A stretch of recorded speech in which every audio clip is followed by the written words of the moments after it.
Hey guys, what's up? Welcome back to Snapchange Media Car Reviews. I'm Brandon and I'll be spending the day with Alfa Romeo for the launch of the new Junior.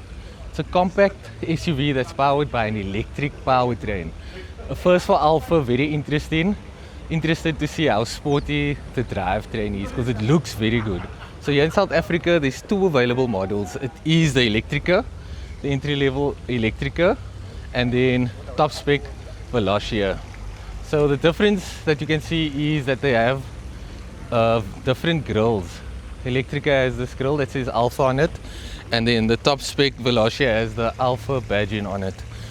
Also 19-inch alloys on the entry level Electrica and 20-inch rims on the Veloce, which looks cool. No, do you think? Don't worry about me. This is what the Electrica looks like. Very cool. I like the grille. It says Alfa Romeo over there on the side profile. That's what it looks like. But obviously the top spec is what we all want to see. Red brake calipers, red trim, blacked out bits, side mirrors, and then let's see what it looks like at the back. Oh, very sporty and aggressive at the rear as well. I think it looks cool. Let's check out the white one. Okay, so the white, you can see the accents a bit more. 20-inch rims, 4-spoked low profile wheels. Ish, bottles. Hello. Michelin tires, Pilot Sport. I can't wait to drive this car and see how dynamic it is. Let's check out the interior.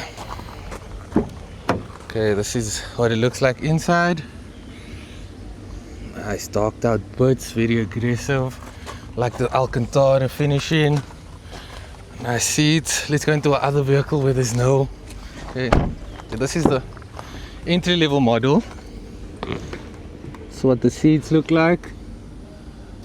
Not as sporty, but still very neat. Driver focused. I do like that. Funky door handle up top. Okay.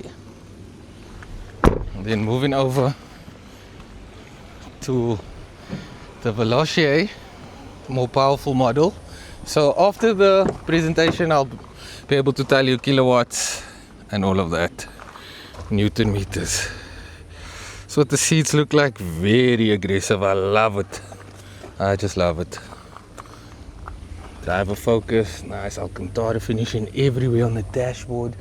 Like that, there's physical buttons for the climate controls, USB connectivity points here, type A and type C, wireless charging as well, infotainment system, digital dash, nice finishing on the steering wheel. That also feels nice and cute, smaller. And then at the rear, check out the seat, so cool. USB type C connection points. That's what it looks like in the front. Very sporty, blacked out roof liner. There's a sunroof over there. Seats, okay, so no cup holders in the center there, but seats are solid. Not the most spacious, but build quality, plastics, but okay. Okay, so I'm on the inside of the new Alfa Junior, and this is a top spec Veloce. Push to start button, nice, engaging. You really have to press and hold that button in. So it's an electric vehicle, no start up sound. But everything inside is very driver focused. Nice Alcantara on the steering wheel, and I just like the size of the steering wheel. It's a bit smaller than regular steering wheel, very focused, has a bit of a flat bottom. Alcantara all over the show. Nice. And these seats, guys, sure, these seats are something else. They are crazy, so comfortable, very driver focused, and it just feels like engaging. It's pop it in drive. And then I'll pull away. It also makes quite a cool electric sound. It's not like your common zzz sound, it's a bit more deeper. Let's go. Okay, so there are 3 drive modes: advanced, efficiency, neutral, and then dynamic. Straight to dynamic, I'll put my foot down. It is 207 kilowatts and 345 Newton meters of torque. Let's go. Nice grip. 20-inch alloys. Whew. It's 140 very quickly. So the Veloce is capable of launching from 0 to 100 in 5.9 seconds. Very quick, but not as quick as its main rival, the EX30. There the BYD goes as well, another fast electric vehicle. So the EX30 is capable of launch from 0 to 100 in 3.9 seconds, but that has 2 electric motors. The Veloce just has 1. What sets the Veloce apart from the EX30 is the driving experience. This is a lot more engaging and you'll have a better time going around bends. It has a LSD in the front, and at the back there's a torsion beam instead of multi-link, which is what you would expect in a sporty car like this. But handling wise, it is very composed, very poised through the vehicle, through the corners, and it's quite engaging. I do also like that sound, like I've mentioned. Electric sounds being pumped through the cars, but it has a bit of a deeper growl. Some cornering coming up in front, and I'm going to push it a bit now. See what that LSD does in the front. So LSD is a limited slip disc. It's limited slip differential. So that sends power to individual wheels. Like as you're going around the corner, it will send more power to the wheel that is slipping a bit more, and it just does that very smartly. At the back, the torsion beam, we asked why no multi-link. It's because of the way the battery is allocated in the car, and it's obviously lower cost. And maybe that rigid torsion beam is better for the overall handling as well. So as you know, with Alfa has a rich heritage with racing and being sporty and engaging. So the chassis has been developed with a 50-50 weight ratio, which is very good, similar to BMW. And you can really feel that when cornering, it's very balanced and very poised. Where you point it, the vehicle goes. Like I said, it's not the quickest electric vehicle, but in terms of engaging, I think that it's up there with the best, especially in these compact type of vehicles. I've driven faster cars like the EQS, EQE, AMG, which is a lot faster than this, but it has like rear axle steering, and it kind of loses that feeling, like the connection, the interface between you as a driver and the vehicle. This feels very engaging. I was telling my partner that it feels a bit like a GR Yaris compared to the GTI, and the GTI being like the EX30, where that's a bit more modern and all that fancy features, but this is way more sporty. If you're gonna stick it with this at the car meet, people are gonna be like, whoa, it's electric, but it has that edge, which I like. R1,000,000 though, it's a lot of money, but I think that price tag does scare a lot of people off. But people with the cash, they know that it's not really that much, like in perspective to what you pay for other cars and just the basic pricing and things, the way things are in South Africa. Also has a nice growling sound, but I do miss gearing down before corners, like just dropping that gear, letting it ride, no pops and bangs. Yeah, but the vehicle very attractive, sporty 20-inch alloys. It feels good on this road. It does well. The suspension dampens very nicely. It doesn't feel jolty, but it also doesn't lose that sporty edge. I'm gonna give some space so that I can push it through this bend a little bit. Well, I don't think I'll be able to.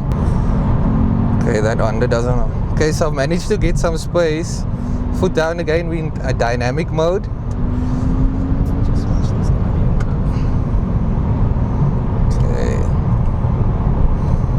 Okay, nice on the brakes. Accelerate. Let's push it a bit more. Eee! Wants to go. Here we go. That's 150. Very, very fast, very quick. We're catching up to the entry-level model, which is the only model that's available in that blue color.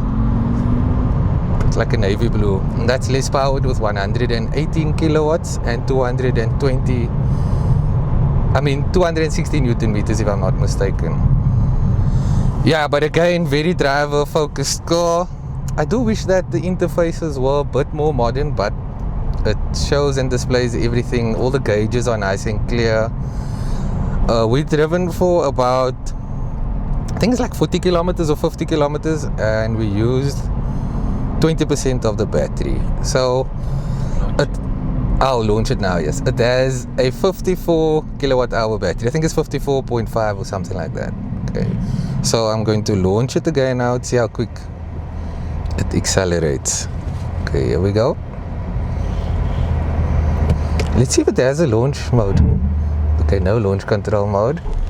Just foot on the brake, foot off the brake, accelerate. All power. These seats really hug you in nicely. 120, 130, whew, that was quick. So 0 to 100 in just 5.9 seconds. It's not the quickest, but I mean, yeah. So there's no mild hybrid model, no internal combustion engine model in our South African markets. The mild hybrid model is an all-wheel drive model and it's more powerful than this, but the fuel, our fuel in South Africa is not good enough.